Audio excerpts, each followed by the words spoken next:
Last class हम बात कर रहे थे thermal and drift velocity of free electrons in a conductor की। और हमने देखा था कि जो कंडक्टर के अंदर फ्री इलेक्ट्रॉन्स होते हैं उनके पास दो तरीके की वेलोसिटी रहती है, पहली थर्मल वेलोसिटी और दूसरी ड्रिफ्ट वेलोसिटी। फिर हमने thermal velocity of free electron in a conductor को डिफाइन किया था। उसके बाद हमने drift velocity of free electron in a conductor को डिफाइन किया था, ठीक है। और उसके बाद हमने एक एक्सप्रेशन भी फाइंड किया था drift velocity of free electrons का, कि कंडक्टर के अंदर जो फ्री इलेक्ट्रॉन्स होते हैं उनकी ड्रिफ्ट वेलोसिटी कितनी होती है। तो वहां से हमारा एक्सप्रेशन ये आया था, अगर आपको याद हो तो, ठीक है ना। चलिए अब हम कुछ छोटे छोटे टर्म्स डिफाइन करेंगे। देखिए जैसे हम अभी डिफाइन करने जा रहे हैं मोबिलिटी, है ना, कि मोबिलिटी का मीनिंग क्या होता है। तो और मोबिलिटी को हम म्यू से रिप्रेजेंट करते हैं। देखिए ये लेटर लिखा हमने यहाँ पे म्यू, है ना, यू नहीं है, ये म्यू है, इसको म्यू पढ़ते हैं। तो हम मोबिलिटी डिफाइन करेंगे। देखिए in general mobility means ability to move. किसी भी पार्टिकल के मूव करने की जो एबिलिटी होती है उसी को हम उसकी मोबिलिटी बोल देते हैं।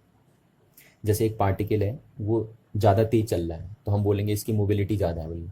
एक पार्टिकल है जो स्लो चल रहा है तो हम बोलेंगे इसकी मोबिलिटी कम है, ठीक है। तो मोबिलिटी का मीनिंग क्या होता है जनरली? Ability to move. अब देखिए मोबिलिटी किसकी देखी जाती है पहली? तो मोबिलिटी देखी जाती है पार्टिकल की। अब वो पार्टिकल पॉजिटिवली चार्ज भी हो सकते हैं, नेगेटिवली चार्ज भी हो सकते हैं और न्यूट्रल भी हो सकते हैं, है ना।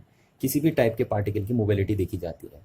बट यहाँ पे हम जो मोबिलिटी देख रहे हैं वो फ्री इलेक्ट्रॉन्स की देख रहे हैं बस। किसकी देख रहे हैं? फ्री इलेक्ट्रॉन्स की मोबिलिटी देख रहे हैं। और ऐसा क्यों? क्योंकि देखिए हम करंट इलेक्ट्रिसिटी पढ़ रहे हैं, और करंट इलेक्ट्रिसिटी में आपको पता है कि आप कंडक्टर के अंदर इलेक्ट्रिक करंट फ्लो करवाएंगे, और कंडक्टर के अंदर जो इलेक्ट्रिक करंट फ्लो होती है वो फ्री इलेक्ट्रॉन्स की वजह से होती है, क्योंकि कंडक्टर के करंट कैरियर्स कौन होते हैं? Free electrons. तो इसलिए हम यहाँ पे क्या कर रहे हैं, इलेक्ट्रिसिटी में जो मोबिलिटी डिफाइन करने जा रहे हैं वो सिर्फ फ्री इलेक्ट्रॉन्स के लिए डिफाइन करने जा रहे हैं। अदरवाइज मोबिलिटी सारे टाइप के पार्टिकल्स के लिए डिफाइंड होती है, बट यहाँ पे सिर्फ फ्री इलेक्ट्रॉन्स के लिए हम डिफाइन करेंगे, ठीक है। तो आप देखते हैं जैसे हमारे पास सपोज एक कंडक्टर है और इस कंडक्टर में बहुत सारे फ्री इलेक्ट्रॉन्स होते हैं, है ना। इस टाइप से आपको बहुत सारे फ्री इलेक्ट्रॉन्स दिखते हैं।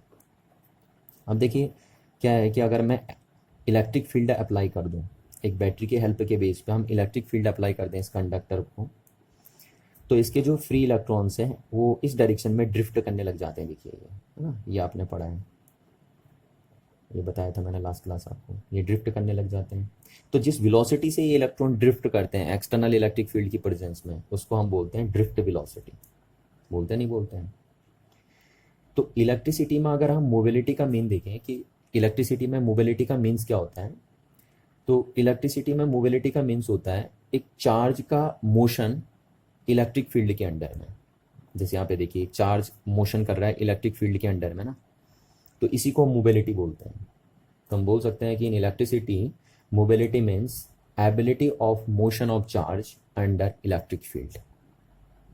कर रहा है ना, देखिए यहाँ पे चार्ज पार्टिकल मोशन कर रहा है किसके अंडर में? इलेक्ट्रिक फील्ड के अंडर में। तो जो भी एक चार्ज पार्टिकल का मोशन होगा इलेक्ट्रिक फील्ड के अंडर में, उसी को हम क्या बोलते हैं? उस चार्ज पार्टिकल की मोबिलिटी। अच्छा अब इसको डिफाइन कैसे करते हैं? देखिए मोबिलिटी को कैसे डिफाइन करते हैं, तो म्यू से हम लिख देते हैं इसे। अच्छा अब देखिए हाँ ध्यान से, यहाँ पे देखिए जो चार्ज पार्टिकल मूव कर रहे हैं वो किस वेलोसिटी से मूव कर रहे हैं? ड्रिफ्ट वेलोसिटी से मूव कर रहे हैं। और किसकी प्रेजेंस में कर रहे हैं? इस एक्सटर्नल इलेक्ट्रिक फील्ड की प्रेजेंस में कर रहे हैं। अगर ये एक्सटर्नल इलेक्ट्रिक फील्ड नहीं होता तो इनके अंदर ये वेलोसिटी नहीं होती और ये ड्रिफ्ट नहीं कर पाती, यानी मोबाइल नहीं हो पाते, है ना। ये मोबाइल तभी हो पा रहे हैं जब क्या हो रहा है, आपने एक्सटर्नल इलेक्ट्रिक फील्ड दिया है। तो इसलिए किसी भी पार्टिकल की मोबिलिटी हम कैसे डिफाइन करेंगे? हम ड्रिफ्ट वेलोसिटी और इलेक्ट्रिक फील्ड के टर्म्स में डिफाइन करेंगे। और हम बोलते हैं कि किसी भी फ्री इलेक्ट्रॉन की जो मोबिलिटी होती है वो क्या होती है? वो एक रेशियो होता है drift velocity of free electron to the applied electric field का। ये देखिए इस तरीके से डिफाइंड होती है फ्री इलेक्ट्रॉन की मोबिलिटी। क्या चीज़ है?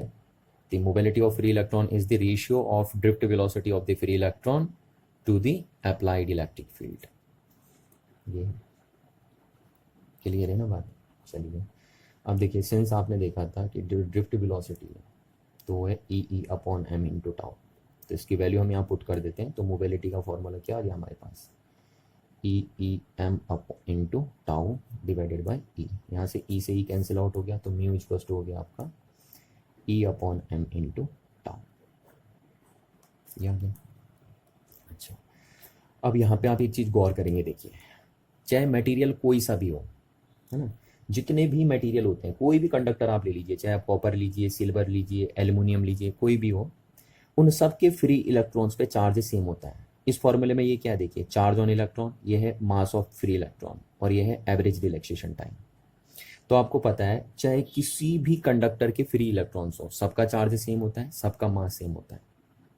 ठीक है, तो सारे फ्री इलेक्ट्रॉन्स के, चाहे वो किसी भी कंडक्टर का फ्री इलेक्ट्रॉन क्यों ना हो, सबके लिए E अपॉन एम का रेशियो क्या होगा, सेम होगा। तो यहाँ से हम बोल सकते हैं कि जो मोबिलिटी होगी वो डायरेक्टली प्रोपोर्शनल होगी किसके, रिलैक्सेशन टाइम के। ये हम बोल सकते हैं यहाँ से।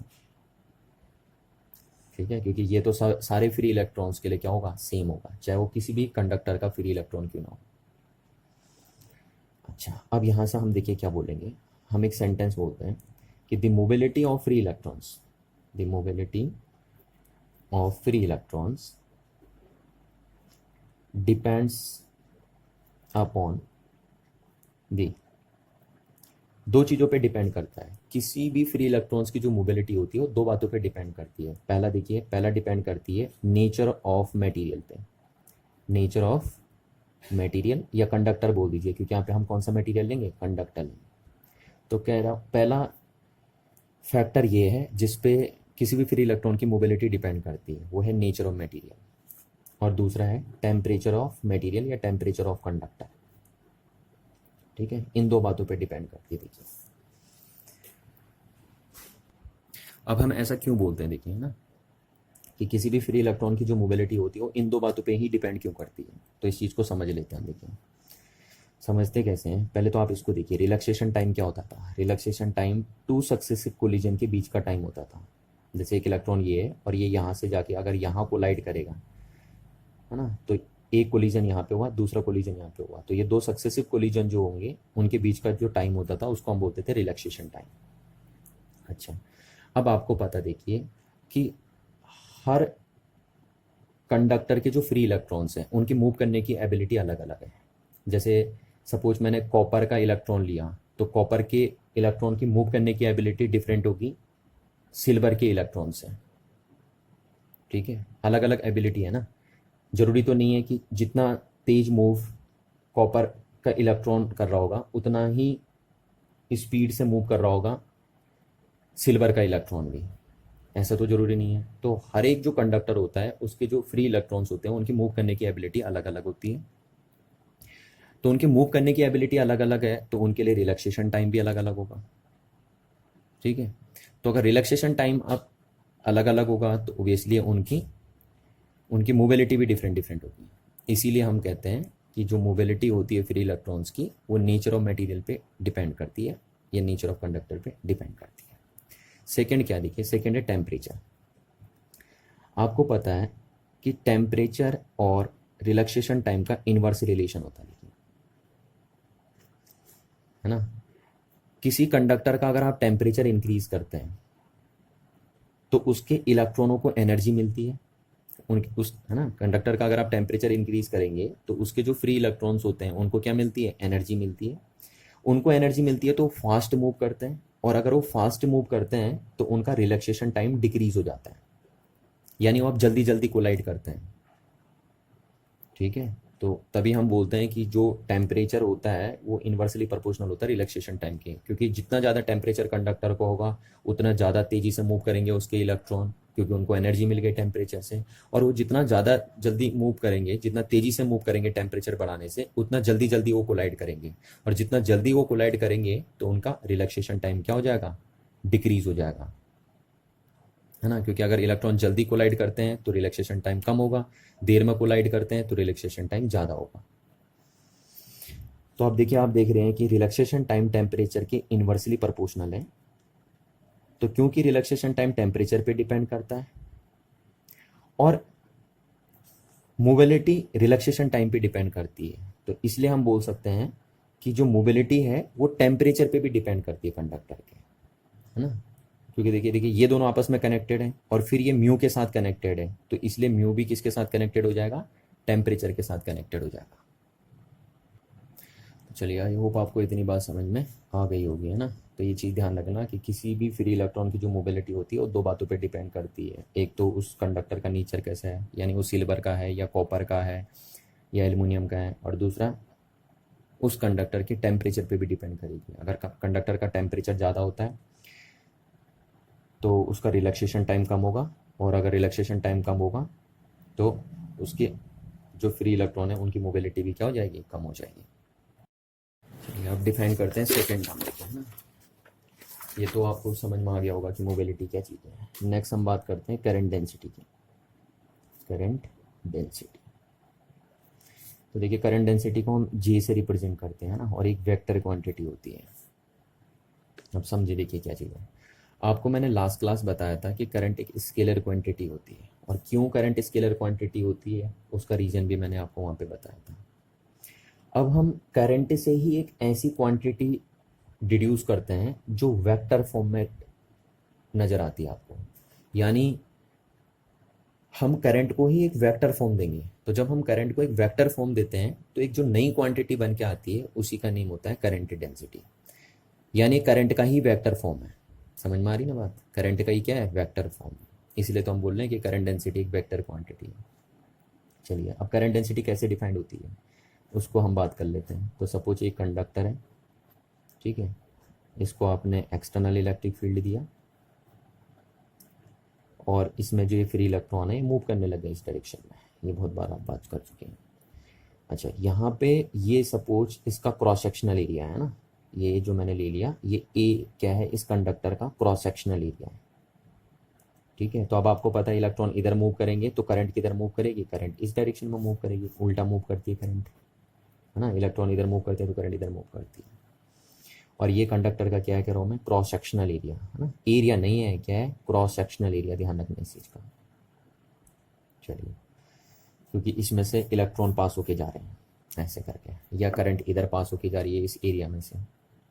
अच्छा, तो अब अगर हमें करंट डेंसिटी डिफाइन करनी है तो करंट डेंसिटी इस तरीके से डिफाइन होती है। देखिए, current density is the current passes through in a conductor on per unit cross sectional area, ठीक है, कि कितनी करंट पास होके जा रही है per unit cross sectional area of a conductor में, उसी को हम क्या बोलते हैं, करंट डेंसिटी बोलते हैं। यानी आप बोल सकते हैं कि current density is the current passes through in per unit cross sectional area of a conductor, ठीक। तो इस तरीके से हम डिफाइन करते हैं करंट डेंसिटी को। अच्छा, अब यहाँ से देखिए इसकी अगर हम यूनिट की बात करें तो यूनिट क्या हो जाएगी, इसकी यूनिट बताइए आप क्या होती है, एम्पियर, है ना, और इसकी यूनिट क्या होती है, मीटर स्क्वायर। तो करंट डेंसिटी की यूनिट क्या हो जाएगी, ampere metre square, unit of G. तो जी की यूनिट ये हो जाएगी करंट डेंसिटी की, एम्पियर पर मीटर स्क्वायर।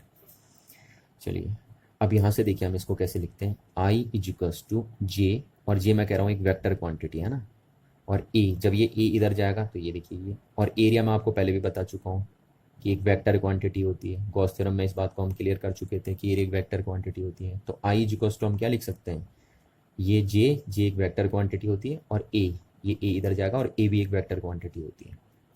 तो देखिए दो वेक्टर क्वांटिटियाँ हैं, करंट डेंसिटी भी वेक्टर क्वांटिटी है, एरिया वेक्टर भी वेक्टर क्वांटिटी है, और इन दोनों का जो रिजल्ट आएगा वो स्केलर आएगा। देखिए क्योंकि करंट स्केलर क्वांटिटी होती है, तो इसका मीनिंग कि इन दोनों वेक्टर का कौन सा प्रोडक्ट हो रहा है, डॉट प्रोडक्ट हो रहा है, क्योंकि जब इन दोनों का डॉट प्रोडक्ट होगा तभी ये स्केलर बनाएंगे, बनाएंगे नहीं बनाएंगे, तो ये बात का ध्यान रखना आपको, ठीक है। यानी करंट डेंसिटी और एरिया वेक्टर, इन दोनों के डॉट प्रोडक्ट को या स्केलर प्रोडक्ट को हम क्या बोलते हैं, करंट बोलते हैं। तो ये बन गया आपका करंट का फॉर्मूला। चलिए अब अगर हम बात करें स्मॉल करंट की, है ना, सपोज ये है, देखिए मेरे पास एक कंडक्टर, ठीक है। अब इस कंडक्टर के इस स्मॉल से क्रॉस सेक्शनल एरिया में से, स्मॉल क्रॉस सेक्शनल एरिया आपने ले लिया कोई सा भी, है ना, ये बहुत ही स्मॉल क्रॉस सेक्शनल एरिया मैंने लिया ये, तो इस एरिया में कितनी करंट पास होके जाएगी वो हम देखेंगे।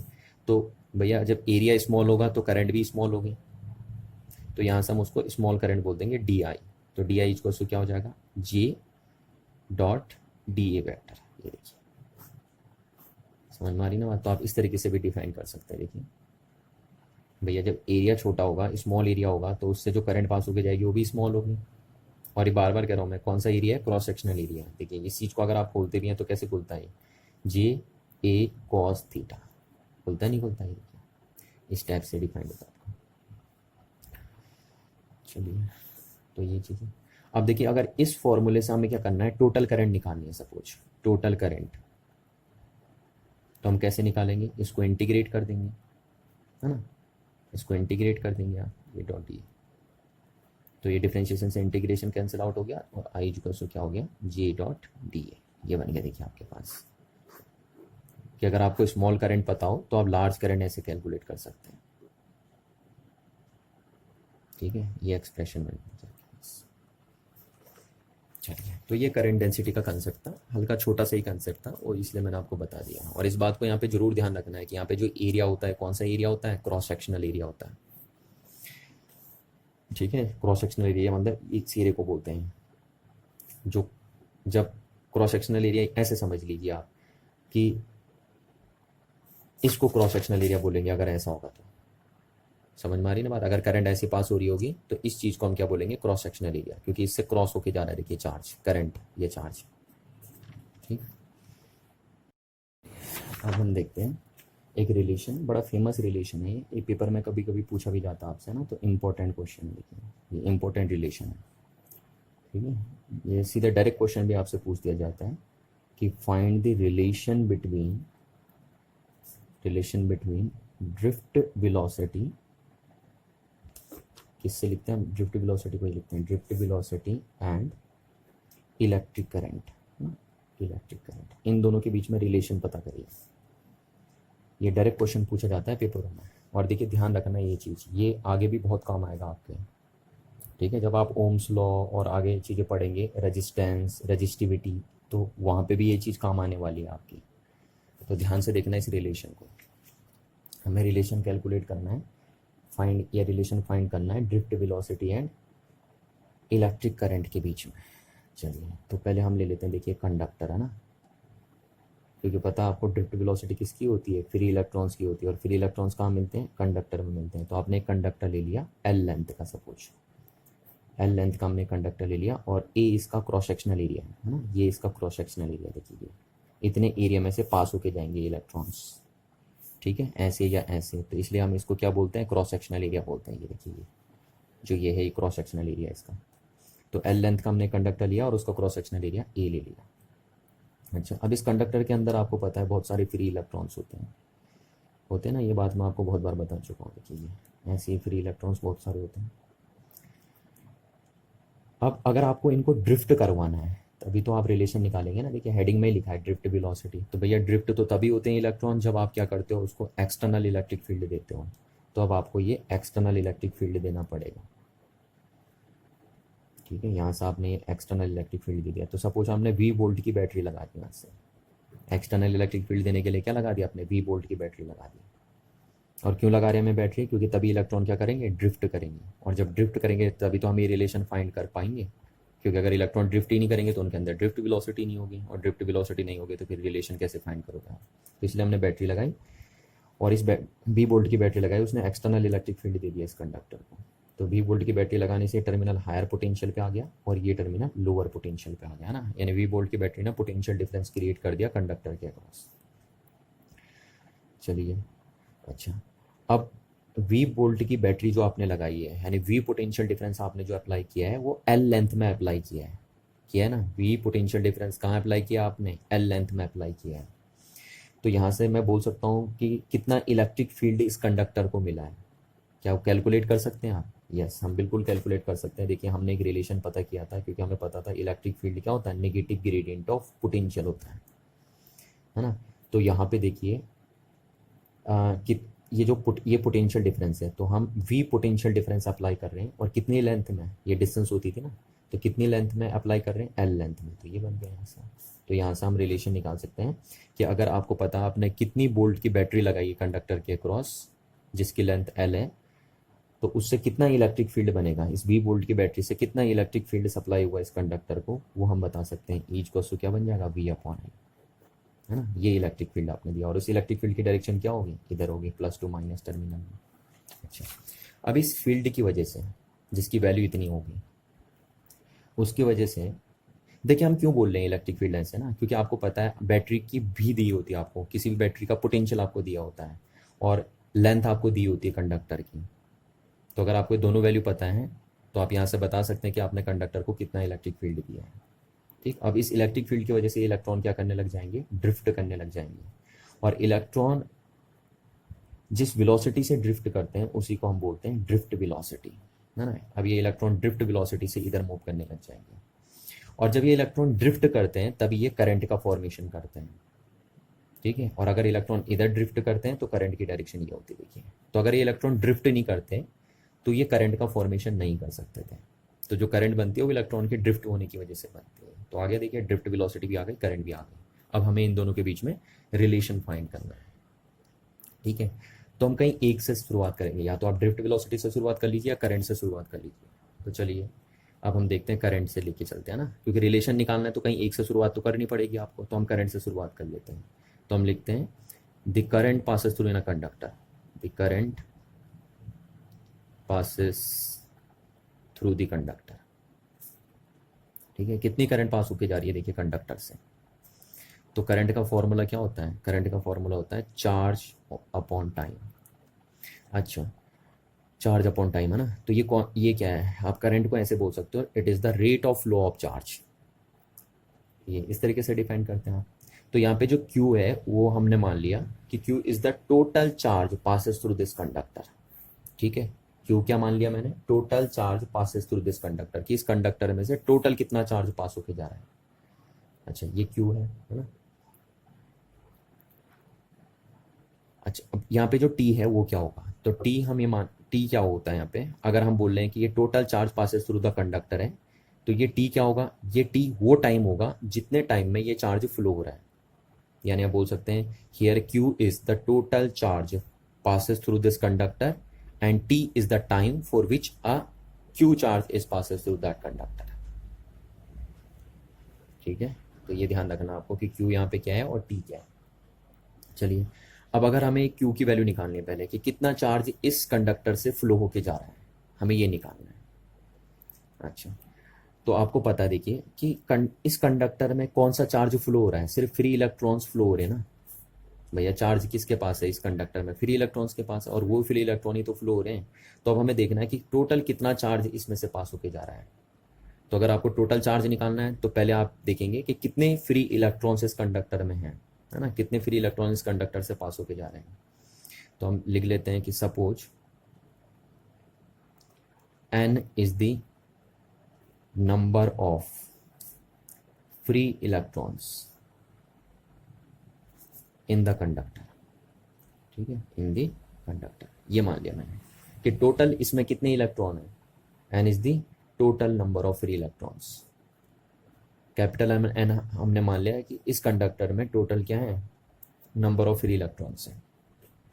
अच्छा, तो और एक इलेक्ट्रॉन पे कितना चार्ज होता है, चार्ज ऑन 1 इलेक्ट्रॉन, एक इलेक्ट्रॉन पे चार्ज होता है स्मॉल ई, जिसकी वैल्यू 1.6 मल्टीप्लाई 10⁻⁻19 कूलम होती है, आपको पता होना चाहिए। तो एक इलेक्ट्रॉन पे इतना चार्ज होता है।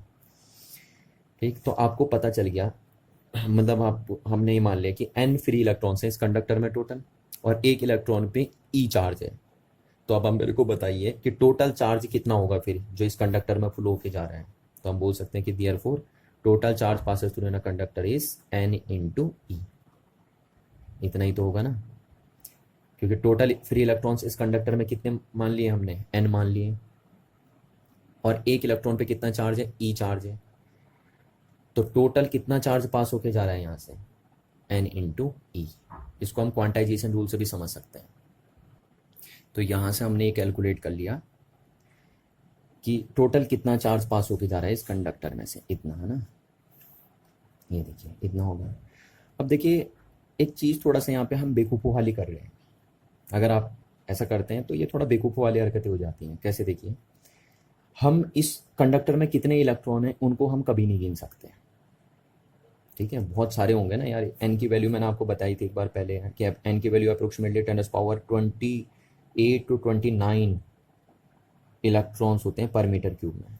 इतने फ्री इलेक्ट्रॉन्स होते हैं कंडक्टर के अंदर पर मीटर क्यूब में। तो कौन गिन रहा है बताइए, इतने सारे इलेक्ट्रॉनों को कौन गिन रहा है कंडक्टर के अंदर? ये बहुत बेकार चीज़ है। तो हम क्या करते हैं, हम पर यूनिट वॉल्यूम में गिन लेते हैं पहले कि पर यूनिट वॉल्यूम में कितने फ्री इलेक्ट्रॉन्स हैं। ठीक है, और फिर हमें टोटल वॉल्यूम तो पता ही है इस कंडक्टर का। टोटल वॉल्यूम कितना है इस कंडक्टर का? टोटल वॉल्यूम है A/L, है ना। एरिया को लेंथ से मल्टीप्लाई कर दोगे आप तो आपको पता चल जाएगा कि इस कंडक्टर का वॉल्यूम कितना है। तो हम सारे इलेक्ट्रॉन नहीं गिनते हैं कि इस कंडक्टर में कितने इलेक्ट्रॉन है टोटल। वो एक बेवकूफ़ वाली हरकतें हो जाती हैं कि उसका अमाउंट क्या होता है, बहुत ही लार्ज होता है। तो इसलिए हम क्या करते हैं, हम इस कंडक्टर में total number of free electrons गिनने के बजाय हम ये देखते हैं कि पर यूनिट वॉल्यूम में कितने फ्री इलेक्ट्रॉन्स हैं। और फिर अगर हमें ये पता चल गया कि पर यूनिट वॉल्यूम में कितने फ्री इलेक्ट्रॉन्स हैं तो हम बता सकते हैं कि टोटल वॉल्यूम में कितने इलेक्ट्रॉन्स हैं। तो ये हम यहाँ पे कर लेते हैं कि इफ़ स्मॉल n मैं मान लेता हूँ is the number of free electrons in a n is the number of free electrons in a per unit volume of the conductor। ठीक है, ये मान लिया आपने कि स्मॉल n जो क्या है वो है number of free electrons in per unit volume of the conductor.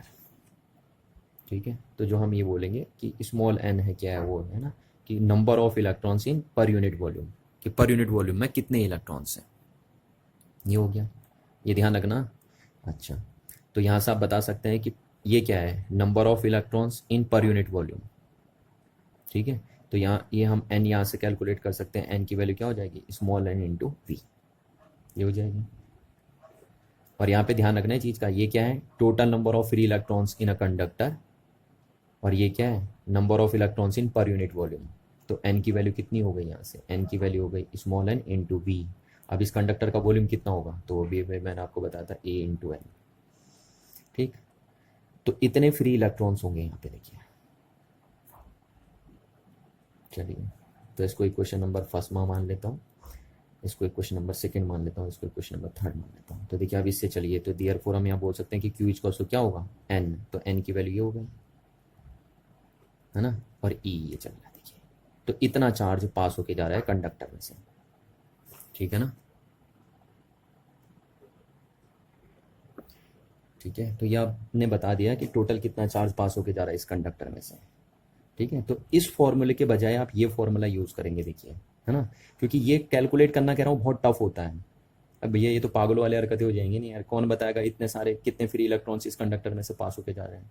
तो इसको कैलकुलेट करने के बजाय हम ये बताते हैं कि यूनिट वॉल्यूम में कितने फ्री इलेक्ट्रॉन्स हैं और फिर उसको वॉल्यूम से मल्टीप्लाई कर देंगे कंडक्टर के, तो हमें पता चल जाएगा टोटल कितने फ्री इलेक्ट्रॉन्स हैं। तो इसके बजाय हम ऐसे करते हैं एक्सप्रेशन को। देखिए, क्लियर है यहाँ तक बात? चलिए, तो अब आपको ये पता चल गया। तो यहाँ से देयरफॉर I इक्वल्स टू क्या हो गया आपके पास, I इक्वल्स टू हो गया NaL into E upon T। चलिए, इतना बन गया आपके पास एक्सप्रेशन, है ना। अब आगे चलते हैं, देखिए, तो I इक्वल्स टू क्या बना, NaL E अपॉन T। अब T क्या है, देखिए ना, T वो टाइम है जितने टाइम में Q चार्ज इस कंडक्टर से पास होके जा रहा है।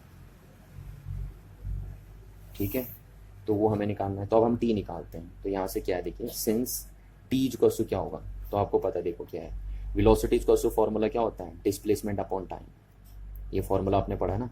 तो यहाँ से हम टाइम इक्वल्स टू क्या बोल सकते हैं, डिस्प्लेसमेंट अपॉन वेलोसिटी बोल सकते हैं। तो अब अगर हमें टाइम कैलकुलेट करना है ना, कि कितना टाइम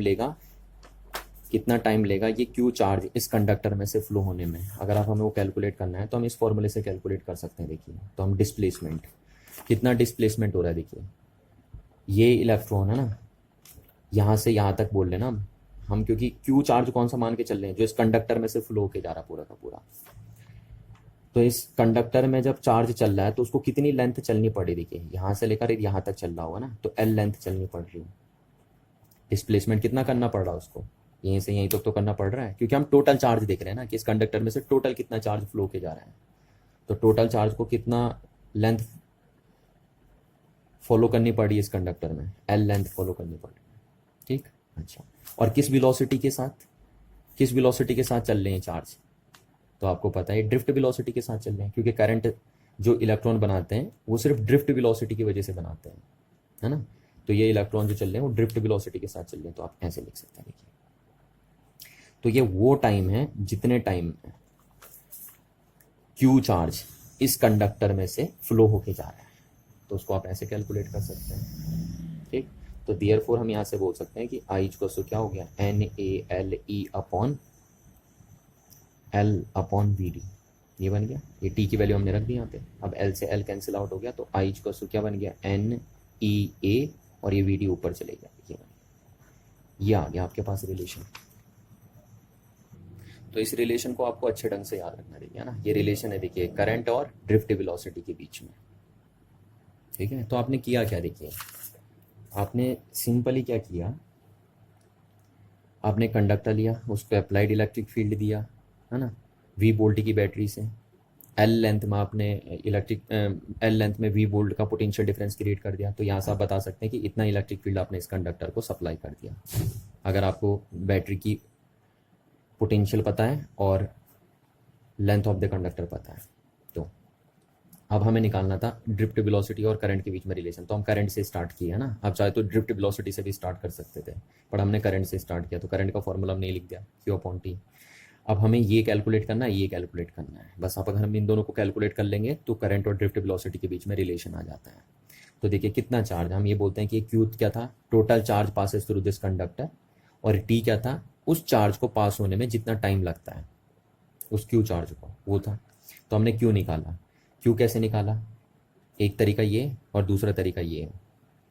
तो ये तरीका अच्छा है क्योंकि इसमें क्या है, इसमें टोटल नंबर ऑफ इलेक्ट्रॉन्स हैं, तो टोटल नंबर ऑफ इलेक्ट्रॉन नहीं गिनते हम, है ना, हम गिनते हैं कि यूनिट वॉल्यूम में कितने इलेक्ट्रॉन है और फिर उसको वॉल्यूम से मल्टीप्लाई कर देते हैं, तो हमें पता चल जाता है कि टोटल वॉल्यूम में कितने फ्री इलेक्ट्रॉन्स हैं। तो हमने यहाँ से इन फॉर्मूले से क्या कैलकुलेट किया, टोटल चार्ज कैलकुलेट किया। चलिए, और फिर हमने इस फॉर्मूले से ये बताया कि इस क्यू चार्ज को फ्लो होने में कितना टाइम लगेगा। ठीक है, वो यही बताया हमने, दोनों की वैल्यू पुट कर दी हमने, चार्ज की भी वैल्यू और उस चार्ज को फ्लो होने में जो टाइम लगेगा उसकी वैल्यू भी हमने पुट कर दी। तो दोनों की वैल्यू पुट करी तो फाइनल रिलेशन ये बना आपके पास। ठीक है, चलिए अब अगर आपको इसको नोट्स फॉर्म में प्रिपेयर करना है तो मैं लिख देता हूँ थोड़ा सा पॉज करके, है ना, और फिर आप उसको नोट्स फॉर्म में तैयार कर लेंगे। देखिए ये चीज़ है, देखिए, है ना, यहाँ पे मैंने आपको ये प्रॉपर नोट्स की फॉर्म में दिया है इसको। तो नोट्स आप इससे बनाएंगे, जो मैंने अभी किया था वो तो एक तरीके से रफ वर्क था, ये प्रॉपर नोट्स बने पड़े आपके पास।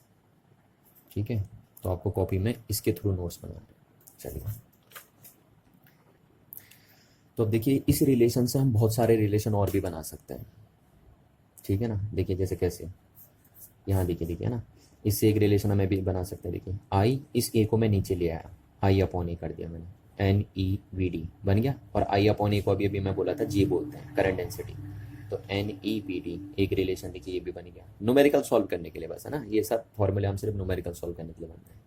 तो ये हमारी एक इक्वेशन ही बन गई, एक इक्वेशन ही बन गई, देखिए ये करंट डेंसिटी के टर्म्स में आ गया ना, यहाँ मैं नीचे ले गया इसको। चलिए और भी बनाता हूँ, देखिए मैं इससे और भी फॉर्मूले बनाता हूँ, I equals to n e A v d, और अब जो बनने वाला है बहुत अच्छा फॉर्मूला बनने वाला है, ध्यान से आप देखना इसे, ये ओम्स लॉ में बहुत काम आएगा आपके। ठीक है, देखिए मैं क्या बनाने वाला हूँ, हम यहाँ पे जानते हैं सिंस ड्रिफ्ट वेलोसिटी का फॉर्मूला क्या था, देखिए e E upon M into tau, अगर आपको याद हो तो यहाँ से हम ये अगर ड्रिफ्ट वेलोसिटी की वैल्यू यहाँ पुट कर दें तो आई इक्वल्स टू क्या आएगा, एन ई ए और वी डी, तो वी डी की वैल्यू होगी e E upon M into tau, होगी या नहीं होगी। तो आई इक्वल्स टू क्या हो गया यहाँ से, एन ई स्क्वायर, देखिए ये ई स्क्वायर हो गया, ये हो गया ए ई, और ये हो गया आपका अपॉन एम और इंटू टाउ, ये बन गया रिलेशन। तो एक रिलेशन ये भी बन गया।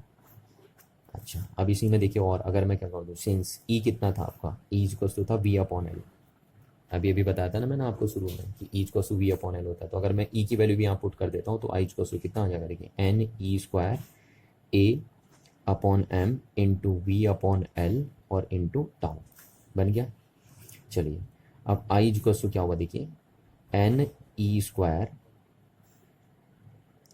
ठीक हो गया, एन ई square upon M into tau, ये तो मैंने एक साथ लिख दिया, इंटू ए अपॉन एल, इसको मैंने एक साथ लिख दिया, और इंटू वी। अब देखो इसको लिखने का तरीका भी है ना, जो मैं ये लिख रहा हूँ मैं कुछ लॉजिक वाइज लिख रहा हूँ, ठीक है। इसको पीछे इसको ऐसे लिखने के पीछे भी लॉजिक छुपा हुआ है कि मैं ऐसे क्यों लिख रहा हूँ इसको, एन ई स्क्वायर इंटू टाउ को, टाउ और अपॉन एम को मैं एक साथ लिख दिया, इंटू ए अपॉन एल को मैं एक साथ लिख दे रहा हूँ, और ये क्या लिख दिया, वी अलग लिख दिया मैंने। तो यहाँ से देखिए, अब अगर क्या करता हूँ मैं, इस वी को, इनको यहाँ ले जाता हूँ, देखिए मैं यहाँ से देखिए क्या बना रिलेशन। यहाँ से हम क्या करते हैं, आई इक्वल्स टू क्या होगा, देखिए मैं यहाँ पे ले जाता हूँ इसको, एम एल, ये इधर ले गया मैं, upon N E square tau, ठीक है, और अपॉन ए, ये तो बन जाएगा N E square tau upon A M L, और ये इक्वल्स टू बन गया वी यहाँ, और इस आई को मैं यहाँ नीचे लिया, देखिए ये भी लिख सकता हूँ, ठीक है ना। आपको पता चलने लगे, देखिए ओम्स लॉ आपने 10th क्लास में अगर सुना होगा, तो मैं ओम्स लॉ का फॉर्मेट दे रहा हूँ इसको, ये इसलिए लिख रहा हूँ मैं सारी इक्वेशन को ऐसे, ओम्स लॉ का फॉर्मेट देने के लिए। देखिए तो यहाँ से आप देखिए V upon I equals to क्या हो गया, m upon N E square tau into l upon A, ये देखिए, ठीक है। इस रिलेशन को आप याद रखना, देखिए मैं आगे जाके पूछूंगा आपसे ये रिलेशन, ये आगे वाले लेक्चर जो होगा उसमें काम आएगा ये रिलेशन आपका ओम्स लॉ में, ठीक है। अच्छा,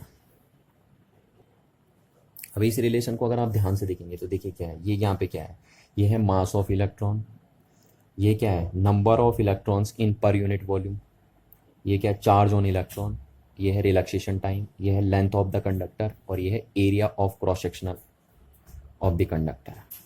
सारी बातें आपको पता है। और ये क्या है, applied potential difference across the two ends of a conductor, और ये है current passes through in a conductor. तो आप चाहिए तो इनका नाम भी लिख लीजिए, है ना, सबका नाम लिखिए आप, यहाँ से नीचे से लिख लेंगे आप, here V is the potential difference across the two ends of a conductor, I is the current passes through in the conductor, M is the mass of free electron, N is the number of free electrons in per unit volume, E is the charge on electron, tau is the relaxation time of the free electrons, L is the length of conductor, and A is the area of cross section. इन सब का नाम आप लिख लेंगे, ठीक है। चलिए अब देखिए, अगर मैं बात करूं, यहाँ पे मैं एक सेंटेंस लिखता हूँ, देखिए, for a conductor, for a, ये देखिए मैं यहाँ पे लिखता हूँ, बहुत बढ़िया, देखिए आपको बहुत अच्छे ढंग से समझ में आनी चाहिए बात, for a conductor, for a particular conductor, ये लिख देता हूँ मैं, चलो यहाँ पे लिखता हूँ इस चीज़ को, है ना, for a particular conductor, particular conductor at particular temperature, particular temperature. देखिए ये दो चीज़ें मैंने लिख दी, ध्यान रखना, कंडक्टर भी मैंने पर्टिकुलर कर दिया, यानी अब आपके पास या तो कंडक्टर सिल्वर का ही होगा, या एल्युमिनियम का ही होगा, या कॉपर का ही होगा, है ना। तो मैंने कंडक्टर फिक्स कर दिया है, और उसका टेम्परेचर भी हमने फिक्स कर दिया है, ठीक है। तो देखिए ये जो रिलेशन आपका आया था यहाँ पे, V upon I equals to आया था M upon N E square tau into l upon A, आया था ना। तो अगर आपने, देखिए आप क्या कर रहे हो, आप इस रिलेशन को ध्यान से देखिए, हाँ जरा, यहाँ पे आपने कंडक्टर भी पर्टिकुलर कर दिया, और उसका टेम्परेचर भी क्या कर दिया, पर्टिकुलर कर दिया, यानी फिक्स कर दिया। तो अब हमारे पास कंडक्टर भी फिक्स है और उसका टेम्परेचर भी फिक्स है। तो क्या होगा इस रिलेशन में, देखिए ये तो फिक्स ही होगा, है ना, किसी भी, ये तो हर किसी कंडक्टर के लिए फिक्स है, क्योंकि ये क्या है, मास ऑफ फ्री इलेक्ट्रॉन, तो चाहे कंडक्टर कोई सा भी हो और उसका टेम्परेचर कितना भी हो, ये तो हर किसी के लिए सेम ही रहेगा, और ये भी हर किसी कंडक्टर के लिए सेम रहेगा, चाहे कोई सा भी कंडक्टर हो। ये दोनों वैल्यू तो कंडक्टर पे भी डिपेंड नहीं करती है ना, क्योंकि तो मास है इलेक्ट्रॉन का और ये चार्ज ऑन इलेक्ट्रॉन है, तो ये हर किसी कंडक्टर के फ्री इलेक्ट्रॉन्स के लिए क्या होता है, सेम होता है। अच्छा, अब ये अलग है, देखिए अगर आप कंडक्टर चेंज करेंगे, है ना, जैसे सिल्वर से कॉपर में जाएंगे तो ये चेंज हो जाएगा। देखिए ये क्या है, number of free electrons in per unit volume ना, तो हर एक कंडक्टर के लिए इसकी वैल्यू अलग अलग होगी। अगर आप कंडक्टिंग मटेरियल चेंज करेंगे तो एन की वैल्यू चेंज हो जाएगी, क्योंकि सपोज कॉपर में number of free electrons per unit volume कुछ और होंगे, सिल्वर में कुछ और होंगे, है ना। तो कंडक्टिंग मटेरियल चेंज करने से एन की वैल्यू चेंज हो जाएगी, एक तो ये चीज़ है। अच्छा, दूसरा, अभी अभी मैंने आपको बताया था कि टाउ दो बातों पे डिपेंड करता है, टेम्परेचर और नेचर ऑफ कंडक्टिंग मटेरियल पे। करता नहीं।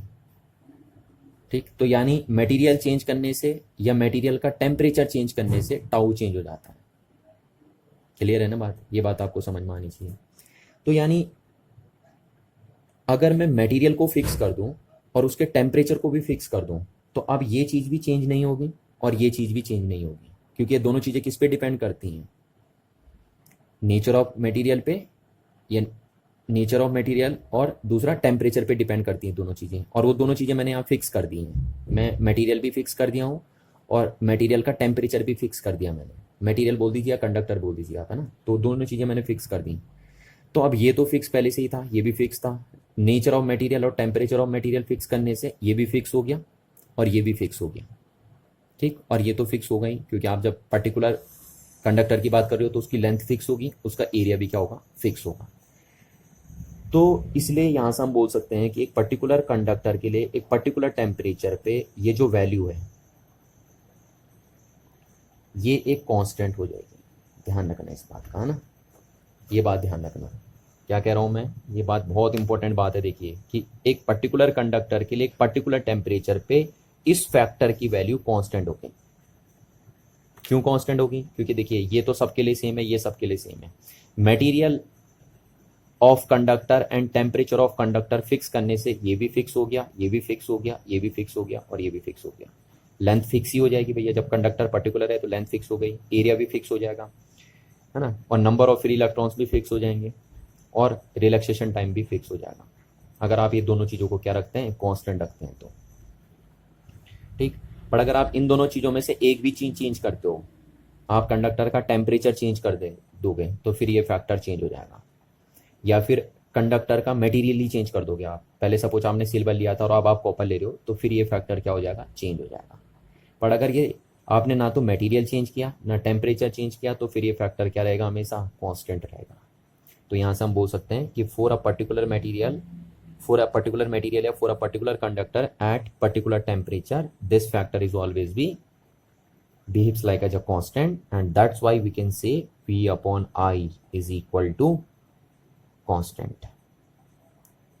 बोल सकते हैं ना हम? पर ये सिर्फ हम कब बोल सकते हैं कि V upon I is equals to constant? जब मटेरियल क्या होगा? फिक्स होगा और उसका टेम्परेचर भी क्या होगा? फिक्स होगा।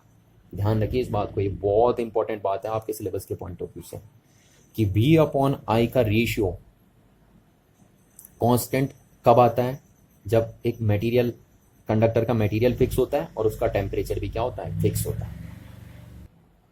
ठीक है, और इस कांस्टेंट को आगे जाके जब हम ओम्स लॉ पढ़ेंगे तो इस कांस्टेंट को हम नाम दे देते हैं आर। क्या दे देते हैं? आर नाम दे देते हैं। ध्यान रखेंगे इस बात का। तो जो आर होता है ना, उसकी वैल्यू रियल में इतनी होती है, देखिए m upon N E square tau into l upon A, ये होती है आर की वैल्यू किसी कंडक्टर का। इसको रेजिस्टेंस बोलते हैं, है ना? आगे जाके, अभी मैं यहाँ पे नहीं बता रहा आपको, आगे जाके ओम्स लॉ में हम इसको बताएंगे। ठीक है, कि ये जो V अपॉन आई का रेशियो था जिसको आप कांस्टेंट बोल रहे हो, उसको हम रेजिस्टेंस बोलते हैं, और ये रेजिस्टेंस होता है किसी एक कंडक्टर का। ठीक है, तो किसी कंडक्टर का रेजिस्टेंस की वैल्यू इतनी होती है। और फिर और आगे जब हम जाएंगे तो हम इसको बताओ क्या बोलेंगे? देखिए हम इसको रो बोल देंगे, इस चीज़ को रो, और ये इंटू एल अपॉन ए। शायद आपने 10th क्लास में पढ़ा भी होगा, देखिए पढ़ा है ना? और नहीं भी पढ़ा है तो यहाँ पढ़ लेंगे आप। और यहाँ पे क्या है? हियर रो इक्वल्स टू क्या हो जाएगा? रो इक्वल्स टू हो जाएगा m upon N E square into tau. और इसको हम वहाँ पे बोलते हैं रेजिस्टिविटी ऑफ अ कंडक्टर या specific resistance of a conductor, इसका हम नाम देते हैं। तो ये वैल्यू आपको पता हो जानी चाहिए ना। आपको सिर्फ यहाँ तक समझना है, बस ये छोड़ दीजिए अभी, आप सिर्फ इतना समझिए बस कि किसी भी एक पर्टिकुलर कंडक्टर के लिए एक पर्टिकुलर टेम्परेचर पे V अपॉन आई का रेशियो हमेशा क्या होता है? कांस्टेंट होता है। क्लियर है ना बात? पर अगर आप क्या करेंगे, या तो कंडक्टर चेंज कर देंगे या कंडक्टर का टेम्परेचर चेंज कर देंगे, तो जो कंडक्टर के लिए V अपॉन आई का रेशियो है वो क्या नहीं रहेगा? फिर कांस्टेंट नहीं रह पाएगा। चलिए, तो आई होप आपको इतनी बातें समझ में आई होंगी। और ये रिलेशन तो आपको बहुत अच्छे ढंग से याद रखना है। देखिए ये रिलेशन, ठीक है, इस रिलेशन को तो आप चाट जाइए बिल्कुल अच्छे ढंग से, आपको ये रिलेशन आना चाहिए क्योंकि आगे ये बहुत काम आएगा। तो चलिए आज यहीं पे ख़त्म करते हैं। नेक्स्ट क्लास हम डिस्कस करेंगे ओम्स लॉ को, और यही है आपका ओम्स लॉ ना। इंट्रो हम कर ही चुके हैं एक तरीके से ओम्स लॉ का, तो आगे हम ओम्स लॉ से रिलेटेड बातें करेंगे। चलिए, थैंक यू।